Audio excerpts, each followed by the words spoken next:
بالله من الشيطان الرجيم.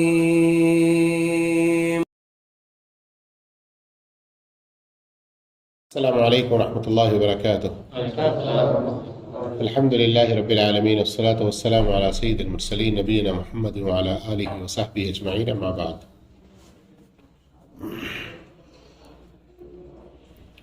ایک حدیث آپ کے سامنے رکھتا ہوں. شیخ البانی رحمہ اللہ نے اس کو اپنی صحیحہ میں ذکر فرمایا، حدیث نمبر 3380. اور اس حدیث کو روایت کرنے والے صحابی حضرت انس، حضرت ابن عباس، حضرت کعب بن عجرہ رضی اللہ تعالیٰ عنہ. ایک موقع پر اللہ کے رسول صلی اللہ علیہ وسلم فرماتے ہیں، الا اخبرکم برجالکم فی الجنہ، تم مردوں میں سے جنت والے لوگ کون ہیں، کیا میں بتلاؤں؟ کیا سوال کرتے ہیں؟ تم مردوں میں سے جنت میں جانے والے کون ہیں، کیا میں بتلاؤں؟ اب میں آپ سے پوچھ رہا ہوں، جی ضرور. آپ مردوں میں سے جنت میں جانے والے کون ہیں، کیا آپ جاننا چاہتے ہیں؟ جی تو صرف جان لیں گے یا خود وہ نیکیاں کر کے جنت میں جانے کی کوشش کریں گے؟ آگے پھر اللہ کے رسول صلی اللہ علیہ وسلم فرماتے ہیں، النبی فی الجنہ، نبی جنت میں ہوں گے، والصدیق فی الجنہ، صدیق جنت میں ہوں گے، والشہید فی الجنہ، شہید بھی جنت میں ہوں گے، والمولود فی الجنہ، چھوٹا بچہ جو مر جاتا ہے بالغ ہونے سے پہلے وہ بھی جنت میں ہے، والرجل یزور اخاہ فی ناحیۃ المصر لا یزورہ الا للہ فی الجنہ، ایک آدمی اپنے ایک مسلم بھائی سے شہر کے کنارے وہ رہتا ہے تو اس سے ملاقات کے لیے جاتا ہے، اور اس ملاقات کا مقصد سوائے اللہ کو راضی کرنے کے اور دوسرا کچھ بھی نہیں ہے، تو ایسا آدمی بھی جنت میں ہوگا. کتنی باتیں اب تک سنی آپ نے؟ ایک مرتبہ گنتی کر لیں. النبی، نبی، صدیق، شہید، اور چوتھا مولود. مولود کہیے، مولود سے مراد یہاں پر نابالغ بچہ، اور اللہ کی رضا کے لیے اپنے بھائی سے ملنے والا. کتنی خوبیاں اس میں آئیں؟ 5. حدیث پوری سن لیں گے، اس کے بعد پھر اس کی تشریح میں جائیں گے، اس کو ذرا اور ڈیٹیل سے سمجھیں گے. پھر اللہ کے رسول صلی اللہ علیہ وسلم نے فرمایا، الا اخبرکم بنسائکم فی الجنہ، کیا میں بتلاؤں تمہاری عورتوں میں سے کون جنت میں جانے والے ہیں؟ تو ہم مردوں کو سننے کی ضرورت نہیں ہے نا؟ ضروری ہے تاکہ ہم اپنی ماں، بیوی، بہن، بیٹیوں کو بتا سکیں، تاکہ وہ بھی جنت میں جانے والے بن جائیں. صرف بتائیں گے کافی ہے، بلکہ ہم اپنی ماں، بہن، بیوی، بیٹیوں کو ویسا بنانے کی کوشش کریں گے، اس کا اجر ہم کو بھی ملے گا. کون ہے؟ فرمایا، کل ودود، ہر محبت کرنے والی عورت، ولود، بچے پیدا کرنے والی عورت، اذا غضبت او اسیء الیہا او غضب زوجها، شوہر اس کے ساتھ کچھ برا معاملہ کیا، اس وجہ سے وہ غصہ ہو گئی، یا اس کی طرف سے کچھ مسٹیک ہو گئی تو شوہر اس پر غصہ ہوا، تو اب کیا ہے؟ چنگاری میں تیل ڈالے اور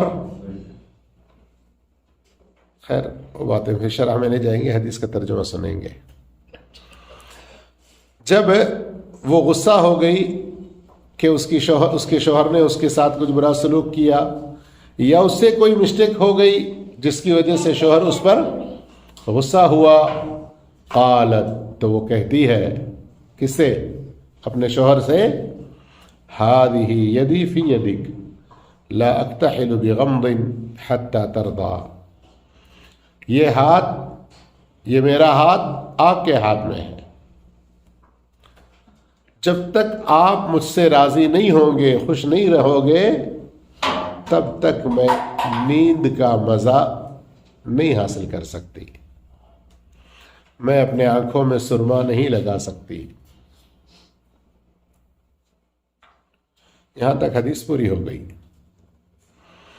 اب شروع میں مردوں کے حوالے سے 5 باتیں آئیں، عورتوں کے حوالے سے 3 باتیں آئیں۔ مردوں کے لیے جو 5 باتیں ہیں، وہ تو پہلا نبی، وہ تو انبیاء کا سلسلہ ختم ہو گیا۔ اب ہم نبی تو نہیں بن سکتے، لیکن نبی کا ایک بہت بڑا کام، یا نبی جس مقصد کے لیے دنیا میں آئے، وہ مقصد ہم پورا کر کے نبی کی صحبت جنت میں حاصل کر سکتے ہیں۔ سمجھ میں آئی بات؟ نبی دنیا میں کیوں آتے ہیں؟ انبیاء کرام دنیا میں کیوں آتے ہیں؟ اللہ کا پیغام بندوں تک پہنچا کے، بندوں کو بندوں کی غلامی سے بچا کے، نکال کے اللہ کی عبادت کی طرف لانا ہے نا۔ تو اب نبی تو کوئی آنے والا نہیں ہے، محمد صلی اللہ علیہ وسلم سے نبی کا سلسلہ ختم ہو گیا، لیکن یہ کام اب ہم کو ہی کرنا ہے نا، کہ ہم خود نیک بنے، دین پر ثابت قدم رہیں، لوگوں کو نیکی کی طرف لے آئے۔ اچھا، دوسرا ہے صدیق۔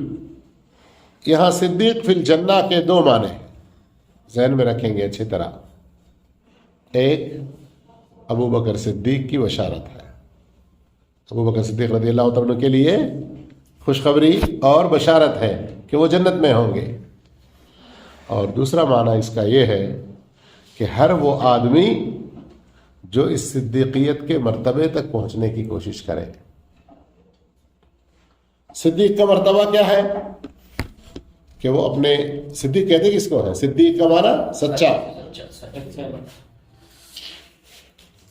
قرآن میں کئی جگہ آپ دیکھیں گے وصدق المرسلین، قرآن میں کئی جگہ پر کیا ہے؟ وصدق اور اسی طرح سے اب یہاں صدیق کی جو خوبیاں ہیں ان میں سے ایک یہ ہے کہ انسان اپنے ایمان میں بالکل سچا ہو، انسان اپنے ایمان میں بالکل سچا ہو، اور اپنے عمل میں بالکل سچا ہو، اپنے عمل میں سچا ہو۔ قرآن کھولیں گے آپ تو شروع میں ہی، یعنی سورہ بقرہ کے سٹارٹنگ میں ہی، جہاں سے دوسرا رکوع شروع ہوتا ہے، جی ہاں، پہلا صفحہ تو سورہ فاتحہ کا ہے، دوسرا صفحہ الف لام میم شروع ہوتا ہے، تو تیسرے صفحے میں دیکھیں گے آپ کہ وہاں اللہ رب العالمین بیان فرماتا ہے وَمِنَ النَّاسِ مَن يَقُولُ آمَنَّا بِاللَّهِ، لوگوں میں کچھ ایسے ہیں جو کہتے ہیں کہ ہم ایمان لائے اللہ پر اور آخرت کے دن پر۔ اللہ کہہ رہا ہے وَمَا هُم بِمُؤْمِنِينَ، وہ مومن نہیں ہے۔ پھر آگے اس کے آیت نمبر 10 میں اللہ فرماتا ہے وَلَهُمْ عَذَابٌ عَلِيمٌ بِمَا كَانُوا يَكْذِبُونَ، ان کے لیے دردناک عذاب ہے اس لیے کہ وہ جھوٹ کہتے ہیں، اس لیے کہ وہ لوگ اپنے ایمان میں سچے نہیں ہیں، ایمان میں وہ لوگ جھوٹے ہیں۔ جمعہ کے دن دوسری رکعت میں سورۃ المنافقون کی تلاوت کی جاتی ہے، اللہ کے رسول صلی اللہ علیہ وسلم کی سنت ہے۔ اس کے شروع میں ہی دیکھیں اذا جاءک المنافقون، جب یہ منافقین آپ کے پاس آتے ہیں، قالوا، وہ کہتے ہیں انک لرسول اللہ، بے شک آپ اللہ کے سچے رسول ہیں۔ تو اللہ کیا کہہ رہا ہے واللہ یعلم انک لرسول، اللہ کو تو خوب معلوم ہے ہی کہ آپ اس کے سچے رسول ہیں۔ واللہ یشہد، سنو اللہ گواہی دیتا ہے ان المنافقین لکاذبون، بے شک یہ منافق لوگ جھوٹے ہیں. کیا مطلب؟ وہ جو کہہ رہے زبان سے نا کہ محمد آپ اللہ کے رسول ہیں، وہ صرف ان کی زبانی بات ہے، سچی گواہی نہیں دے رہے. تو بات سمجھ میں آ رہی ہے آپ لوگوں کو؟ ایمان میں انسان سچا ہونا، کسی طرح سے جھوٹ کا شکار نہیں ہونا، اور جھوٹ یہ منافقین کی خاص صفت ہے. سوال جواب آخر میں رکھیں گے. اور 24واں پارہ، بالکل پہلی آیت، 24ویں پارے کی پہلی آیت، اللہ رب العالمین اس کے اندر بھی اس حقیقت کو بیان فرماتا ہے. والذی، دوسری آیت ہے 24ویں پارے کی، والذی جاء بالصدق وصدق به اولئک هم المتقون، جو سچائی کے ساتھ آئے اور جو سچ اللہ کی طرف سے آیا ہے اس کی تصدیق کرے تو ایسے ہی لوگ متقیوں میں سے ہوں گے. تو بات سمجھ میں آ گئی؟ سچائی کس میں؟ پہلے ایمان میں، پہلے ایمان میں، پھر عمل میں بھی دکھاوے کے لیے کوئی عمل نہ ہو، اللہ کی رضا کے لیے ہو، اپنی گفتگو میں، اپنے کاموں میں، نیک اعمال بجا لانے میں بالکل سچے ہوں. اور اسی طرح سے سچے ہوں ہم، ہمارے اوپر کوئی آزمائش آ جائے تو سورہ عنکبوت میں ہم کو نظر آتا ہے اللہ رب العالمین فَلَيَعْلَمَنَّ اللَّهُ الَّذِينَ صَدَقُوا وَلَيَعْلَمَنَّ الْكَاذِبِينَ. اللہ تمہارا امتحان لیتا ہے تاکہ تم میں کون سچے ہیں کون جھوٹے ہیں یہ واضح ہو جائے. بالکل سمجھ میں آ گئی بات؟ تو سچے کیسے، سمجھنے کے لیے 3 چیزیں، اور یہ 3 چیزوں کو سمجھ گئے تو پوری زندگی سچائی پر گزرنا ضروری ہے. پھر اس کے بعد کیا فرمایا اللہ کے رسول صلی اللہ علیہ وسلم نے؟ وَالشَّهِيدُ فِي الْجَنَّةِ، وَالشَّهِيدُ فِي الْجَنَّةِ. غور کریں یہاں پر بھی، اس کے بھی 2 معنی علماء بتلاتے ہیں. ایک حضرت عمر رضی اللہ عنہ اور حضرت عثمان رضی اللہ تعالیٰ عنہ، یہ دونوں شہید ہیں نا، ان کے بارے میں بھی اس میں اندر بشارت ہے، خوشخبری ہے. حضرت علی رضی اللہ عنہ بھی آ جاتے ہیں، اور حضرت علی رضی اللہ عنہ کا ذکر کم اس لیے ہوتا ہے کہ حضرت علی رضی اللہ عنہ کے بارے میں کوئی اختلاف کرنے والا ہے ہی نہیں، ہے کہ نہیں؟ اگرچہ کہ درجے میں صحابہ کے 4تھے نمبر پر ہیں وہ، لیکن سنی مسلمان تو مسلمان مانتے ہی ہیں، شیعہ بہت غلو کرتے ہیں، حد سے پار ہو جاتے ہیں حضرت علی رضی اللہ عنہ کے بارے میں. لیکن یہ شیعہ لوگ حضرت ابو بکر عمر و عثمان کو اللہ کے رسول کے بعد خلیفہ نہیں مانتے، بلکہ کئی شیعہ تو ہیں جو ان کو مسلمان ہی نہیں مانتے، نعوذ باللہ، استغفر اللہ. اس لیے یعنی میں کسی کو کوئی ڈاؤٹ نہ آئے کہ بہت سی جگہوں پر ابو بکر عمر عثمان، ابو بکر عمر عثمان، ابو بکر عمر عثمان، ان کا ذکر حدیثوں میں بھی کئی جگہ ایسا ملتا ہے. تو اس کی ایک وجہ یہ ہے کہ جب جھوٹ پھیلا ہوا ہے تو اس کا رد کرنے کے لیے شیعہ کا، تو ایک تو یہ معنی ہے شہید کے، اور دوسرا معنی اس کا یہ ہے کہ ہر وہ مسلمان جو 2 یا 2 میں سے کسی ایک طریقے پر شہادت پر فائز ہو. کیا مطلب؟ ایک شہادت ہوتی ہے زبانی اور ایک شہادت ہوتی ہے جانی، عملی، کہ اللہ کے دین کی سر بلندی کے لیے اپنے آپ کو کٹا دینا، اللہ کے دین کے لیے اپنے آپ کو، آج کل کے پاگل پن کی طرح سے نہیں. لوگ روڈوں پہ جلوس نکالتے، مظاہرے کرتے ہیں، پتھراؤ کرتے ہیں لوگوں پہ، اور کسی کا پتھر آ کے لگ جاتا ہے، مر جاتا ہے. دیکھیے اس کے اندر بہت ساری غلطیاں ہیں، ان کو سمجھنے کی بھی ضرورت ہے. اور خاص طور پر مظاہرے، پھر اس کے اندر بھڑکاؤ والے، لڑائی جھگڑے والے، مار پیٹ والے، یہ تو خیر اسلام اس کی اجازت بالکل ہی نہیں دیتا.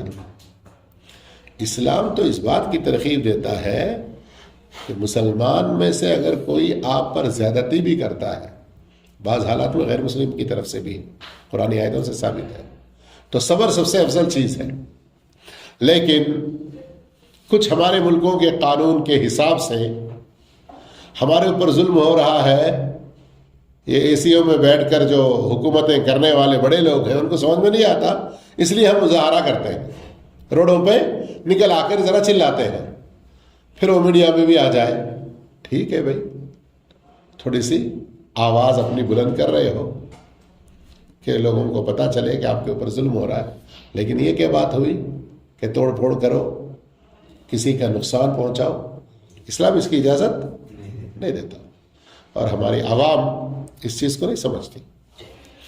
جن لیڈروں کے خلاف یا جن لیڈروں کی تائید میں ان کے اکسانے پر ہم ٹائر جلاؤ، دکانیں پھوڑو، بند کرو اور یہ سارا کچھ نقصان کر رہے ہیں، ان لیڈروں کو جو کہ اپنے آنے والی 10 پیڑھیوں تک کے لیے حرام کما کے رکھ لیے ہوں گے، ان کو کچھ نہیں فرق پڑتا. پھر وہ ٹیکسوں کی شکل میں بوجھ ہمارے ہی اوپر آتا ہے. ایک عام آدمی کی زندگی ہی اور زیادہ تکلیف میں، مشقت میں پڑ جاتی ہے اس طرح کی حرکتوں کی وجہ سے. لیکن ہمارے ملکوں کا حال کیا ہے؟ ایک بریانی کی پیکٹ دلا دیے، پیچھے سے ایک پیکٹ پینے والی دے دیے، تو سارا دن آپ کے لیے ہم قربان ہیں جی. واللہ یہ ہم اپنا نقصان کرتے ہیں. خاص کر ہمارے 2-3-4 ہمارے اس طرف کے ملکوں میں یہ صورتحال ہے. اللہ بچا کے رکھے. یہ شہادت نہیں ہے. تو شہادت اللہ کے دین کی خاطر. چوتھا فرمایا والمولود فی الجنہ، جو بچے بچپنے میں مر جائیں، جوانی میں پہنچنے سے پہلے مر جائیں، ان کے بارے میں بھی اس حدیث میں اللہ کے رسول صلی اللہ علیہ وسلم نے جنت میں جانے کی خوشخبری دی ہے. اور 5ویں جو خوشخبری ہے یقیناً یہ ہمارے آپس کے اتحاد کی، آپس میں محبت کی، آپس میں ایک دوسرے کے ساتھ تعلق کی بہت بڑی دلیل بھی ہے. اور اس پر اجر بھی کتنا بڑا ہے. دیکھیے، ایک کنارے میں کوئی مسلمان ہے شہر کے اور دوسرے کنارے میں اس کا ایک مسلمان. اچھا، دوسرا کنارے کا مطلب یہاں کیا ہے؟ ناحیت المصر. یہاں مطلب یہ ہے کہ قریب والوں کو نہیں پوچھنا، نہیں دیکھنا، ایسا نہیں.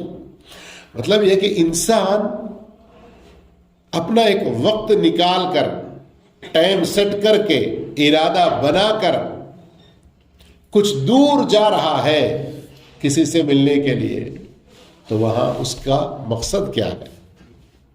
کوئی دنیا کی کوئی فائدے کی چیز اس کو ملنے والی ہے؟ دنیا کی کوئی غرض و غایت ہے؟ اس کے اپنے کوئی دنیا کے مقاصد ہیں؟ تو پھر اس کے لیے جنت کی خوشخبری نہیں ہے. لیکن اگر صرف اللہ کی رضا مقصود ہے، اللہ کو خوش کرنا مقصود ہے، تو اللہ کے رسول صلی اللہ علیہ وسلم اس کے لیے کیا خوشخبری دے رہے ہیں کہ اس کے لیے بھی جنت ہے. تو اللہ تعالیٰ یہ آخری خوبی بھی ہمیں اپنانے کی توفیق عطا فرمائے. پھر عورتوں کی بات آئی تو آپ صلی اللہ علیہ وسلم نے فرمایا عورتوں میں سے کون جنت والے ہیں میں بتلاؤں؟ پھر فرمایا جی بول دیا نا. اس کے بعد ہی یہ آیا زیارت کرنا، کسی سے ملاقات کے لیے جانا. خواتین میں سے، عورتوں میں سے کون جنت میں جائیں گے؟ تو فرمایا کل ودود ولود، ہر وہ عورت جو محبت کرنے والی ہے.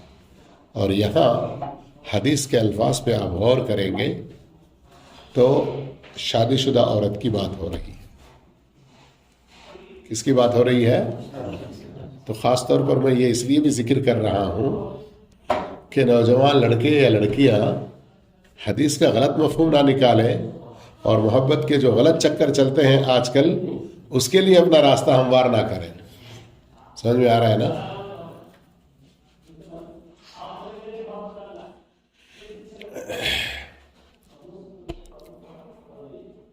کالج میں پڑھنے والی ایک لڑکی وہ کہتی ہے کہ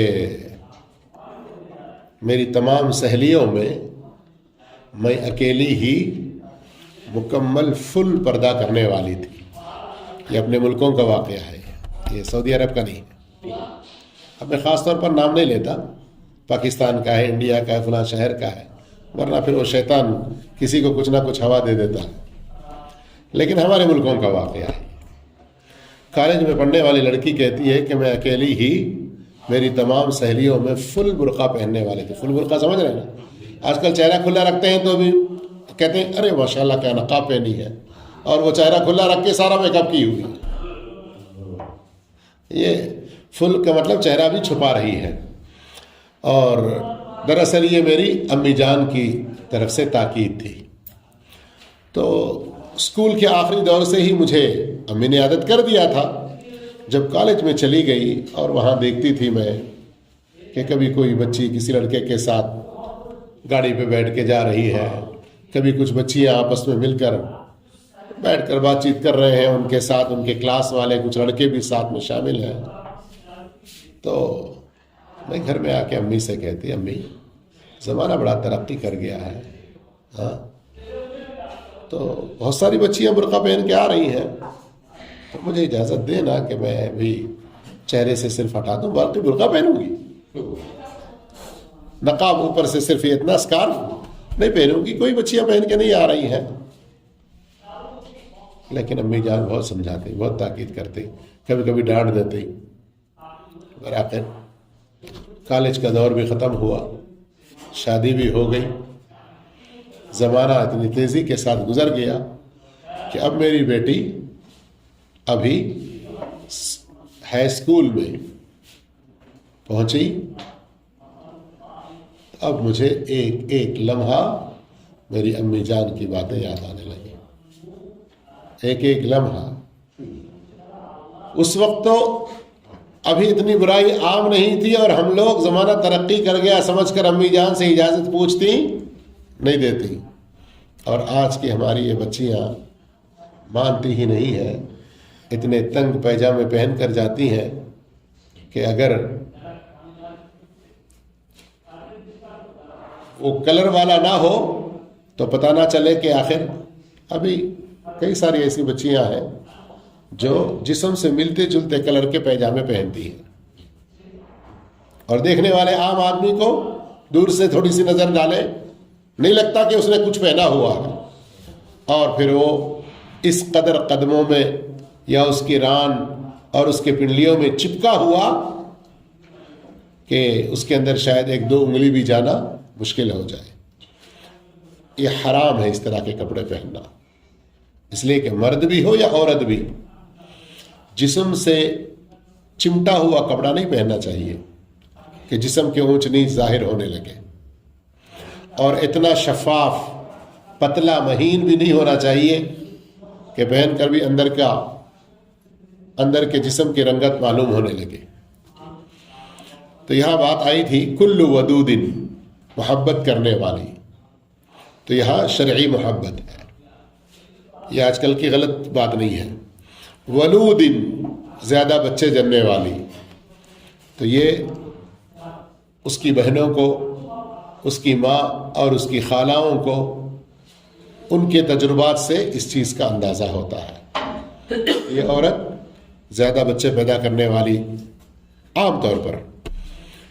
اب اس کی ایک خوبی اللہ کے رسول صلی اللہ علیہ وسلم یہ بیان کر رہے ہیں کہ جب اس کا شوہر اسے غصہ کرتا ہے اور وہ ناراض ہو جاتی ہے، یا اس سے کوئی غلطی ہوتی ہے، شوہر اس پر ناراض ہوتا ہے، تو وہ اس ناراضگی کو بڑھا لیتی نہیں ہے، وہ اسی ناراضگی کی حالت میں سوتی نہیں ہے، یا اسی ناراضگی کی حالت میں اپنے تعلقات کو خراب کر کے نہیں رکھتی، بلکہ رات آنے سے پہلے ہی اپنے شوہر کے ساتھ معافی مانگ کر یا شوہر کو معاف کر کے شوہر سے اچھا تعلق پیدا کر کے وہ صاف الفاظ میں کہتی ہے کہ یہ میرا ہاتھ تمہارے ہاتھ میں ہے. تو یہ میرا ہاتھ تمہارے ہاتھ میں ہے، یہ ایک محاورہ ہے. کسی جگہ میاں بیوی آپس میں ایک دوسرے کے سب کچھ ایک دوسرے کے ساتھ میں ٹچ ہے، ایک دوسرے کے اوپر ہے. تو یہاں ہاتھ میں ہاتھ کا مطلب ہوتا ہے کہ انسان جب ناراض ہوتا ہے تو بالکل دور دور رہنے کی کوشش کرتا ہے. تو ہاتھ میں ہاتھ کا مطلب ہوتا ہے کہ ہماری ناراضگی آپس میں کچھ نہیں ہے. یہ ملکی سیاسی طور پر بھی بڑے لیڈروں کو ملانے کی بات ہو، جھگڑوں میں بھی ملانے کی بات ہو تو کیا ہوتا ہے؟ ہاتھ میں ہاتھ دے کے تو ملاتے ہیں نا. تو یہاں میاں بیوی کے درمیان میں بھی بات کا مقصد یہ ہے کہ آپس میں ناراضگی، کبھی ایسا ہوا کہ ہاتھ میں ہاتھ نہیں دیے لیکن زبان سے یا ایک دوسرے کی خدمت میں کوئی ایسا ایکشن، ایسا کام، ایسا جملہ، ایسی بات، ایسی ادا جس سے ایک دوسرے کی ناراضگی بالکل ہی ختم ہو جائے، تو یہ بھی ہو سکتی ہے. اور اس حدیث کے اندر جو میں نے ابھی آپ کے سامنے پڑھی ہے، اکتحل سرما لگانے کی بات ہے. دوسری ایک اور حدیث میں لا اذوق نوما، نیند کی بات ہے. اور وہاں علماء بیان کرتے ہیں غم، کہ میں سرما لگانا، دیکھنے کو بستر پر سوئی ہوں لیکن دل بے چین ہے، بے قرار ہے، راحت کی نیند نہیں ہے. اگر آپ راضی ہو جائیں گے، خوش ہو جائیں گے، اپنے آپس کی ناراضگیوں کو ہم دور کر لیں گے تو ہم خوشی خوشی راحت کی نیند سو سکتے ہیں. تو غور کرنے کی بات اس حدیث کے اندر یہ ہے کہ عام طور پر بہت سارے لوگ نبیوں، صدیقوں، شہیدوں کے جنت میں جانے کے بارے میں، معصوم بچے ان کے جنت میں جانے کے بارے میں کوئی شک نہیں کرتے اور اس کے بارے میں کوئی اختلاف کی بات ہی نہیں ہوتی. لیکن اللہ کے رسول صلی اللہ علیہ وسلم نے مردوں کے حوالے سے بھی، عورتوں کے حوالے سے بھی جو یہاں آخر کے جو 2 پوائنٹس ہیں وہ غور کرنے کے ہیں. ایک، گھر کی 4 دیواری میں، میاں بیوی کی زندگی میں، اور دوسرا مسلمانوں کی سوشل لائف، ان کی اجتماعی زندگی میں ایک دوسرے کے ساتھ تعلقات کس قدر اچھے ہونے چاہیے. قریب میں رہنے والے تو ملتے جلتے ہی ہیں، لیکن تھوڑا فاصلوں پہ رہنے والے جن سے ملاقاتیں نہیں ہوتی ہیں ان سے بھی اچھے تعلقات بنا کے رکھنا جنت میں جانے کے لیے کس قدر ضروری ہے، یہ خوشخبری اس کے اندر دی جا رہی ہے. اللہ تعالی اس حدیث کو عملی طور پر ہماری زندگی میں سمجھ کر عمل میں لانے کی نیک توفیق عطا فرمائے. آمین. وآخر دعوانا الحمدللہ. السلام علیکم ورحمۃ اللہ وبرکاتہ.